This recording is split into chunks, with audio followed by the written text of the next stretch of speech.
J'ai fabriqué de l'huile d'aloe vera et mes cheveux ont poussé 2 fois plus vite. Est-ce que toi aussi tu secoues la tête en bas avant de prendre une photo dans une tentative désespérée d'avoir un peu plus de volume? Ou peut-être que tu te dis « Attends, laisse-moi mettre un chapeau ». Je sais, c'est dur. Je vais te dire exactement ce que j'ai fait pour faire pousser mes cheveux plus vite et plus épais. Donc, comme beaucoup de gens, j'ai toujours eu les cheveux fins, plats et fragiles.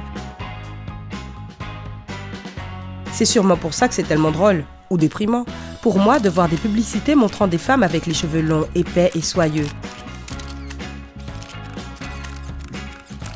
Enfin, est-ce qu'ils sont réels au moins? En tout cas, j'ai tenté de faire la même chose durant des années. Les shampoings, les masques pour cheveux, les rendez-vous dans des salons hors de prix. Mais j'avais toujours des cheveux fins qui menaçaient de se casser ou de tomber avant même d'avoir pu avoir la satisfaction de les voir pousser de quelques centimètres.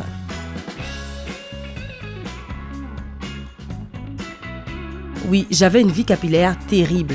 Tu entends jouer les violons? Mais il y a quelques mois, une amie m'a parlé d'un soin qu'elle faisait et qui allait changer ma vie pour toujours. Le secret pour avoir de jolis cheveux épais est, selon elle, d'utiliser de l'huile d'aloe vera. J'étais étonnée et plutôt sceptique au début. Je veux dire, est-ce que ce n'est pas ce qu'on met sur les coups de soleil? Comment un truc qui marche pour les coups de soleil pourrait aussi avoir un effet sur les cheveux? Mais mon amie a fait ça durant 3 mois et je devais bien constater que ça avait marché pour elle.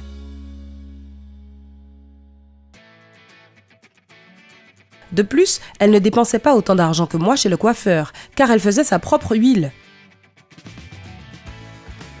Oui, tu peux faire ça chez toi pour 3 fois rien. Alors j'ai pensé que ça valait le coup d'essayer. Mais je voulais faire mes propres recherches d'abord. Comme je l'ai dit, j'étais sceptique. Tous les articles que je lisais en ligne disaient que l'aloe vera était super pour faire pousser les cheveux. Apparemment, quand tu masses ton cuir chevelu avec, cela augmente le flux sanguin et c'est ce qui stimule la pousse des cheveux. Il contient des enzymes protéolytiques qui permettent de réparer les cellules endommagées de ton cuir chevelu. Une fois ces cellules revitalisées, tes follicules retrouvent la forme et tes cheveux poussent plus vite et plus fort. C'est aussi censé t'aider à lutter contre la chute des cheveux qui bouchent sans arrêt ta douche. Pratique! J'ai aussi lu que l'aloe vera faisait office d'un super après-shampoing naturel. J'étais contente d'apprendre que j'allais dépenser encore moins d'argent. L'hydratation que procure l'aloe vera peut faire des merveilles sur ton cuir chevelu, surtout s'il te démange et si tu as des pellicules. En fait, le plus important que j'ai découvert durant ma recherche, c'est que la pousse de cheveux en bonne santé commence par un cuir chevelu en bonne santé. Et c'est exactement ce que l'aloe vera peut faire pour toi. Alors une fois mes recherches effectuées et plutôt convaincue de tous ses bénéfices, la prochaine étape a été de fabriquer l'huile moi-même. J'étais un peu nerveuse, car je n'avais jamais mis sur mes cheveux quelque chose que j'avais fait moi-même. Je veux dire, si la recette n'était pas bonne et que tous mes cheveux tombaient. D'accord, c'était un peu exagéré, mais tout de même. J'ai demandé à mon ami sa recette, et ce n'était pas difficile du tout. Voici tout ce que tu as à faire. Prends la feuille d'aloe vera. Tu peux en trouver dans les magasins biologiques. Assure-toi de nettoyer toutes les saletés comme il faut. Il ne faut pas les mettre dans tes cheveux. Ensuite, coupe quelques petits carrés. Suis le sens de la longueur de la feuille et fais des entailles d'environ 2 doigts de largeur. Ensuite, mets les cubes d'aloe vera dans un bol avec un peu d'huile de noix de coco. Fais chauffer le tout en plaçant le mélange dans un bol que tu mettras au bain-marie. Ne mets pas l'huile directement sur la cuisinière car cela chaufferait trop. C'est pourquoi tu as besoin d'eau, un peu comme si tu voulais faire fondre du chocolat. Remue le tout régulièrement afin que l'huile de coco et le jus d'aloe vera se mélangent bien. Continue durant quelques minutes. Après avoir laissé le mélange refroidir, filtre-le, puis verse-le dans un bol différent afin de récupérer seulement ce qui t'intéresse.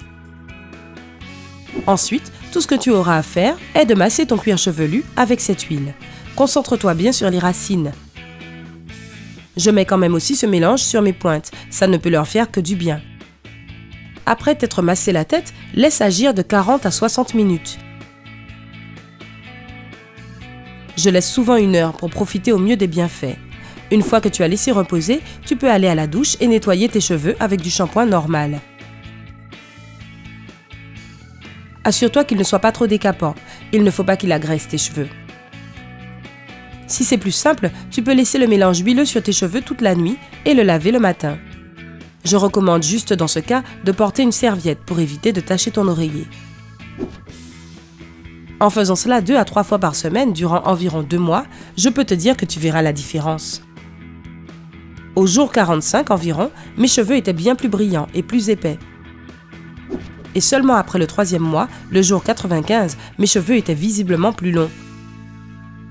Je veux dire vraiment plus longs. Ils poussent au moins 2 fois plus vite qu'auparavant. Alors voilà, tu sais presque tout.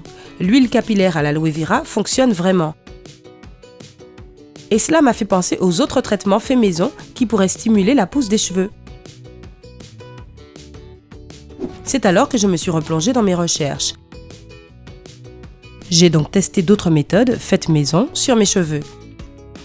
Avocat, huile d'olive, blanc d'œuf et mayonnaise sont d'excellents ingrédients pour des masques et sandwichs aussi, je dis ça en passant. En plus de ces huiles et masques naturels, il y a quelques petites choses à éviter pour avoir des cheveux sublimes et en bonne santé. Par exemple, j'ai découvert qu'enrouler mes cheveux dans un t-shirt en coton après la douche aidait vraiment à lutter contre les frisottis et les pointes fourchues. N'agresse pas tes cheveux quand tu les sèches dans ta serviette, cela ne fait qu'endommager les follicules et casse les pointes, ce qui les rend fourchus et dédoublés.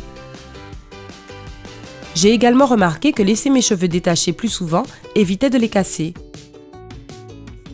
Là encore, il s'agit d'être doux et gentil avec ses cheveux. Les élastiques et les barrettes ne font que les affaiblir, ce qui mène à la casse et aux fourches. Donc j'essaie de garder mes cheveux détachés le plus souvent possible. Je ne les boucle plus avec des fers chauds ou autres. Et c'est génial, car ce traitement à l'aloe vera rend mes cheveux plus beaux, même s'ils sèchent à l'air libre.